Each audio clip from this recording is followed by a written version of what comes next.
नमस्कार मित्रांनो, मी सुरेश मुरलीधर कोडितकर यूट्यूबवरील ऑफबीट या चॅनलवर तुम्हा सर्वांचे स्वागत करतो. ऑफबीटला साजेसे असे विषय आपण दरवेळेस घेऊन येत असतो आणि त्याच मालेमधला आपण एक असा विषय आणला आहे की जो सगळ्यांना माहिती आहे, तरी पण आज आपण त्याच्याबद्दल बोलणार आहोत. कारण तो विषय त्या दृष्टीने अत्यंत मोलाचा, अत्यंत महत्त्वाचा आहे आणि त्याच्यावर आपण भाष्य करणं अत्यंत गरजेचं आहे. आणि तो विषय म्हणजे मराठी भाषेला अभिजात भाषेचा जो दर्जा प्रदान करणं केंद्राकडून प्रलंबित होतं, ते काम आता पार पडलेलं आहे. केंद्राने त्याला मान्यता दिलेली आहे आणि घटस्थापनेलाच अभिजित भाषेचा दर्जाची पहिली माळ अर्पण करण्यात आलेली आहे, असं आपण म्हटलं तर ते वावगं ठरवू नये. माझ्या मराठीची काय बोलू कौतिके, परी अमृतातही पैजा जिंके.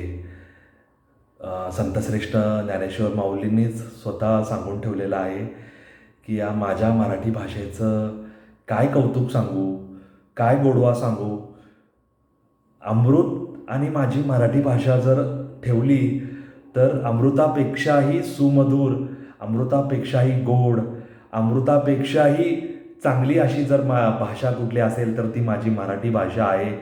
ती माणसाला नवचैतन्य, माणसाला संजीवनी प्रदान करते. अमृत जसं संजीवनी प्रदान करतं तसं माझ्या मराठी भाषेचं स्थान आहे, असं संतश्रेष्ठ ज्ञानेश्वर माऊलींनी स्वतः सांगून ठेवलेलं आहे. तरी पण मराठी भाषेला अभिजात भाषेचा दर्जा मिळावा म्हणून फार वर्ष वाट पाहावी लागली. दक्षिणेकडील भाषांना हा दर्जा फार पूर्वीच मिळालेला आहे. त्याच्यामध्ये तमिळ असेल, तेलुगू असेल, कन्नड असेल, मराठी, मल्याळम असेल, ओरिया असेल, संस्कृत भाषा असेल, यांना पुरातन भाषेचा, अभिजात भाषेचा दर्जा मिळाला. परंतु मराठीला यासाठी फार झगडावं लागलं. कारण केंद्राने हा सगळा जो कारभार होता तो सांस्कृतिक मंत्रालयाकडे दिला. त्याच्यानंतर काही निकष बदलले, असं बरंच काही काही घटना घडल्या. आणि तरी पण आपल्या सगळ्याच भाषा या पुरातन प्राचीन असल्यामुळे त्या त्या राज्यांनी आपल्या भाषेचा रेटा लावून धरला होता आणि केंद्राला हा निर्णय घेणं भाग पडलं. आणि आत्ता केंद्राने मराठी या भाषेसोबतच पाली, प्राकृत, आसामी, बंगाली या भाषांनासुद्धा आसामी या भाषांनासुद्धा अभिजात भाषेचा, शास्त्रीय भाषेचा दर्जा दिलेला आहे. अभिजात भाषा म्हणून पात्र होण्यासाठी भाषेला इतर भाषांपेक्षा स्वतंत्र अशी एक अद्वितीय साहित्यिक परंपरा असावी लागते. आता 2005मध्ये मी सांगितलं की सांस्कृतिक मंत्रालयाला हे अधिकार दिलेले आहेत अभिजात भाषेचे निकष ठरवण्याचे. त्यानुसार भाषेचे वय हे 1,500 ते 2,500 वर्ष इतके पुरातन असावे लागते. भाषा ही स्वयंभू असावी लागते. भाषेत समृद्ध ग्रंथ व अन्य साहित्य परंपरा असावी लागते. आता जेव्हा भारतीय भाषांचा विचार करण्यात येतो आणि मराठी भाषेचा विचार करण्यात येतो तेव्हा श्रवणबेळगोळ, बेळगावातील म्हणजे कर्नाटकातील श्रवणबेळगोळ येथील जो शिलालेख आहे, चामुंडराय करविले, त्याच्यावरील त्या मराठी बोलीचा आधार घेण्यात आला. त्याचप्रमाणे आपले जे नाणेघाटातील शिलालेख आहे प्राचीन, त्यांचा आधार घेण्यात आला. आणि मराठी भाषा ही जी महारट्टी, महरट्टी, मराठी असा उच्चार बदलत गेला, त्याचा आधार घेण्यात आला. आणि मराठीचे वय हे किमान 2,500 वर्ष जुने असून मराठी ही जगातील 10व्या ते 15व्या क्रमांकाची बोलली जाणारी भाषा आहे, असं विविध कागदपत्रांच्या अनुषंगाने मांडण्यात आलं. मराठी बोलीभाषा ही 55 बोलीभाषेपासून नटलेली आहे. मराठी भाषेमध्ये अनेक महाकाव्य, ग्रंथ, कादंबऱ्या, नाटके, कविता, तुकारामांची गाथा, संत ज्ञानेश्वर महाराजांची हरिपाठ असेल, त्याच्यानंतर गीतेवरील त्यांचं ज्ञानेश्वरी असेल, रामदास स्वामींचे विविध त्यांनी केलेली रचना असतील, संत एकनाथ महाराजांची भारुडा असतील, ह्या सगळ्यांमधून मराठी भाषा ही उत्तरोत्तर समृद्ध होत गेलेली आहे, विस्तार होऊन व्यापक होत गेलेली आहे. बोलीभाषा मग ती कराडकडची, कोल्हापूरची असेल, सोलापूरकडची असेल, नाशिक खानदेशी, अहिराणी बोली असेल, मुंबई ठाण्याची कोकणी किंवा तिकडची बोली असेल, ज्याला आपण तिकडच्या कोकणपट्ट्यातील बोली म्हणतो, धुळे, अमरावती, नंदुरबार तिकडची बोली असेल, वऱ्हाडी प्रांतातील बोली असेल, मराठवाडी बोली असेल, नागपूर, गोंडवाना, गडचिरोली, भामरागड तिकडच्या बोली असतील, या सगळ्यांची मिळून होणारी मराठी भाषा एकच आहे. आणि ती आपली मराठी भाषा आज ती समृद्ध होतीच, ती मोठी होतीच, ती मोठी आहेच, महान आहेच.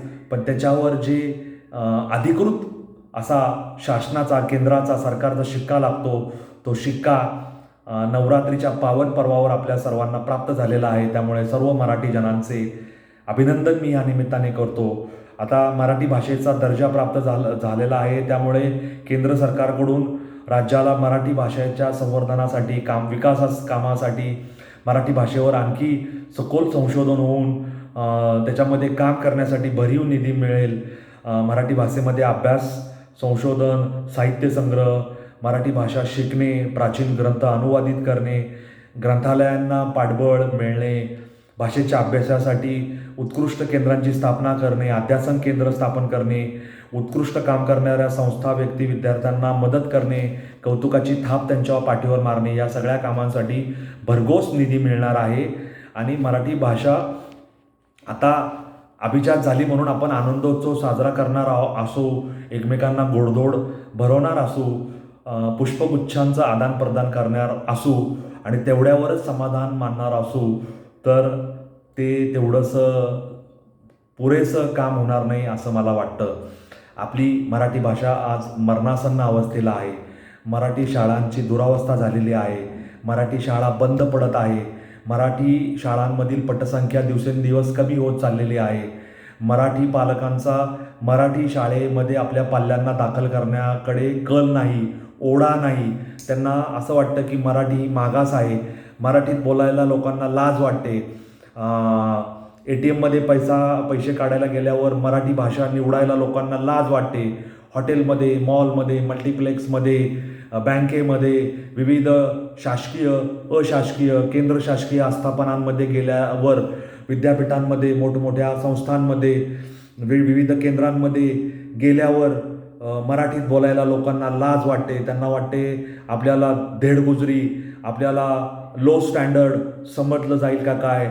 या खिन्न भावनेने, या न्यूनगंडाने मराठी लोक पछाडलेले आहेत. मराठी लोकांमध्ये तो एक गंड पार आतमध्ये जाऊन बसलेला आहे.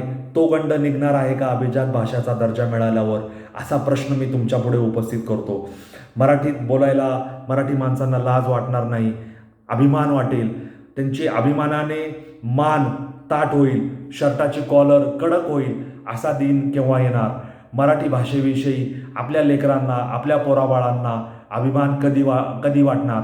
मराठी मासिके, मराठी वर्तमानपत्रे, मराठी कथा, कादंबऱ्या, कविता, मराठी नाटके, मराठी सिनेमे, मराठी सिनेसंगीत, मराठी सुगम संगीत, मराठी नाट्य संगीत, मराठी शास्त्रीय संगीत, मराठी लोककला, मराठी बोलीभाषातली कला, मराठी लोकसंगीत, मराठी इतर भाषात, मराठीमध्ये असलेले इतर काव्य, मराठी बोलीभाषेतले शब्द, यांच्या सगळ्यांबद्दल मराठी माणसं कधी जागी होणार, कधी काम करणार, ते या सगळ्यांना आश्रय कधी देणार, ते या सगळ्यांचा आपल्या जीवनामध्ये उपयोग कधी करणार. ते मराठीला केवळ आपली मायबोली, आपली मातृभाषा आणि मराठी रीती, संस्कार, चालीबोली, खानपान यापुरतंच मर्यादित कुठपर्यंत ठेवणार? या मर्यादेच्या बाहेर ते कधी पडणार? केवळ केशरी फेटा बांधला, केवळ नऊवारी साडी घातली, केवळ नाकात नथ परिधान केली, केवळ गळ्यात महिलांचे जे दागिने असतात, गंठण असेल, ठुशी असेल, वज्रटीक असेल, मोत्यांची माळ असेल, ते परिधान करायचं, कोल्हापुरी चप्पल पायात घालायची, गॉगल घालून बुलेट चालवायची, म्हणजेच मराठी भाषा अभिजात होणार आहे का? सेल्फी काढायच्या, त्या माध्यमांमध्ये अपलोड करायच्या आणि very good, wow, beautiful, excellent असे विविध जे कौतुकाच्या थाप आहेत त्या पाठीवर त्या माध्यमांमध्ये मिरवून घेण्यानेच मराठी अभिजात होणार आहे का? मराठी श्रीमंत होणार आहे का? आपली मराठी भाषा अभिजात झाली म्हणून ती व्यापक झाली का? ती विस्तारली का? ती जास्तीत जास्त लोकांपर्यंत पोचली का? तुम्ही अमराठी लोकांना मराठी बोलायला भाग पाडताय का? त्यांच्याशी हिंदीतून नव्हे, इंग्रजीतून नव्हे तर मराठीतूनच संवाद व्हावा म्हणून आग्रही आहात का? असे प्रश्न मी या निमित्ताने तुम्हाला विचारतो. तुम्ही तुमची सही मराठीतून करता का? तुम्ही मराठी आकड्यांमध्ये तुमचा मोबाईल नंबर नमूद करता का? जिथं गरज नाही तिथं, जिथं गरज आहे तिथं मराठी भाषेचा वापर करत का नाही? जिथं मराठी भाषेचा वापर करण्याची गरज आहे तिथं तुम्ही इंग्रजी हिंदी भाषेचा वापर का करता? मराठीत आकडेमोड मग करा, मराठी अंक लिहिण्याचा प्रयत्न करा, मराठीत सही करा, मराठीतच बोला. जिथं शक्य आहे तिथं मराठीचाच पर्याय निवडा. कॉल सेंटरला फोन केला तर मराठी भाषाच निवडा. मराठी भाषा नसेल तर त्यांना ऐकवायला मागे पुढे पाहू नका, कारण आपण महाराष्ट्रात आहोत. आपण आपल्या मायबापाच्या, आपल्या वाडवडिलांच्या, आपल्या बापाच्या जहागिरीत आहोत, बापाच्या प्रांतात आहोत, बापाचं राज्य असलेल्या ह्या मराठा प्रांतात आहोत. कुणाची एवढी हिंमत की जो आपल्याला मराठी बोलायला प्रतिबंध करेल? असे प्रश्न तुम्हाला या अभिजात भाषेचा जो दर्जा मिळाला आहे, शास्त्रीय भाषेचा, अभिजन भाषेचा जो दर्जा मिळाला आहे, त्या निमित्ताने मी तुम्हाला अत्यंत कठोरपणे हे प्रश्न उपस्थित करत आहे. तुम्ही जर भाषा जिवंत ठेवली नाही, तुम्ही जर ही आपली भाषा जोपासली नाही, बोलली नाही, लिहिली नाही, वाचली नाही, तर भाषा अस्तंगत व्हायला वेळ लागणार नाही. मराठी मिश्रित इतर भाषा बोला, परंतु इतर भाषा मिश्रित मराठी बोलू नका. हे लक्षात ठेवा. मला खूप सॅटिस्फाईड वाटलं, मला कम्फर्टेबल वाटत नाही, त्यांनी मला असं कॉम्प्लिमेंट दिला, ही काय पद्धत आहे? आम्ही दोघं स्कूटरवर ट्रॅव्हल करून गेलो, आम्ही दोघांनी व्हॅलीमध्ये ट्रेकिंग केला, आम्ही त्या उसाच्या दुकानात ज्यूस प्यायला बसलो, आईने मला फादरला कॉल करायला सांगितला, मग मी आंटीला चटणी एक्सलंट वाव झाल्याचं सांगितलं, टेस्टी झाल्याचं सांगितलं. मी टीचरकडं गेलो असताना तिने माझ्या मुलाबद्दल कंप्लेंट्स केल्या. ही कसली भाषा आहे? मराठीमध्ये हिंदी इंग्रजी मिसळायचं नाही, तर इंग्रजी हिंदीमध्ये मराठी मिसळायचं आणि त्यांची इंग्रजी हिंदी मराठी मिश्रित त्या भाषा समृद्ध करायच्या. मैं उधर गया था लेकिन मुझे आई बाबा ने ऐसा बोला कि ये जो मराठी व्यंजन है, मराठी पुरणपोळी है, उसका स्वाद आपको लेने के लिए उन्होंने निरोप दिया है. ह्याच्यामध्ये मराठी शब्द तुम्ही ऍड केले. आलं का लक्षात? I was told by my bahin, I was told by my bhagini to tell you that Diwali जवळ आली आहे, असं सांगायचं. Dussehra is a festival of Devi pujan. You know, Navratri is a festival of shastrapujan. अशा पद्धतीने आपण बोलायला शिकलं पाहिजे. Marathi culture is full of joy, anand. Marathi dishes spicy and sweet, असं मराठी त्याच्यामध्ये घुसवायचं. कांदा न भाकरी खाऊ द्या की र, मला बी जत्रला येऊ द्या की र, असं लोकांना आपण सांगितलं पाहिजे. हॉटेलमध्ये गेलं तर आपल्याला जे सेवा देणार आहेत त्यांच्याशी मराठीत बोललं पाहिजे. पिठलं भाकरी, बरोबर आहे, भरलेलं वांग, ठेचा, चटणी, कोशिंबीर, आळूची वडी, आळूचं फतफद, मसाले भात, मठ्ठा, हे आवडीनं खाल्लं पाहिजे. मराठी भाषेचा सन्मान आपण नाही करणार तर कोण करणार? तेव्हा अभिजात भाषाचा दर्जा मिळाला म्हणून हुरळून जाऊ नका. ह्याच्यासाठी फार संघर्ष करावा लागलाय. विधानसभा निवडणूक तोंडावर आल्यात, ह्याचं गणित सुद्धा आपण समजून घ्या. विधानसभा निवडणूक इतर निवडणुका येतील आणि जातील, परंतु आपली मायबोली, आपली मातृभाषा जगली पाहिजे, आपली आई जगली पाहिजे.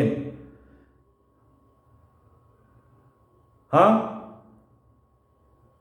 मावशी जोगो असं करू नका. माय मरो आणि मावशी जोगो. मावशी हिंदी आणि इंग्रजी आहेत, त्यांना जगू द्या, पण आपली माय सुद्धा सशक्त राहील, प्रबल राहील,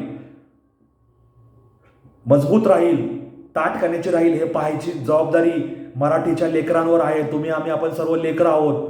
लेकरं आपलं कर्तव्य, आपली भूमिका, आपली जबाबदारी पार पाडणार आहेत का त्यापासून पळ काढणार आहेत? मराठी लेकरांनी जर आत्ता हे शिवधनुष्य, आत्ता हे चांगुलपणाचं काम जर पेललं नाही, तर त्यांची पुढची पिढी म्हणजे त्यांची मुलं आणि नातवंड ह्यांच्यापासून मराठी भाषा दूर जायला वेळ लागणार नाही. आणि मग पुढच्या पिढीची अवस्था धोबी का कुत्ता घरकाना घाटची अशी होईल. काय करायचं ते आपण सर्वांनी ठरवायची वेळ आलेली आहे. आपण सर्व ठरवूया. तुम्हाला काय वाटतं मला कॉमेंट बॉक्समध्ये लिहून जरूर कळवा. मराठी भाषेला अभिजात भाषेचा दर्जा मिळाला म्हणून सर्वांचे अभिनंदन. आणि मराठी भाषा अंतःकरणात रुजवा. दररोजच्या वापरामध्ये आवर्जून तिचा उपयोग करा आणि ठासून ठामपणे आग्रहाने अभिमानाने सांगा, मी मराठी आहे, मराठी असल्याचा मला अभिमान आहे. धन्यवाद. जय हिंद, जय महाराष्ट्र, वंदे मातरम, जय श्रीराम.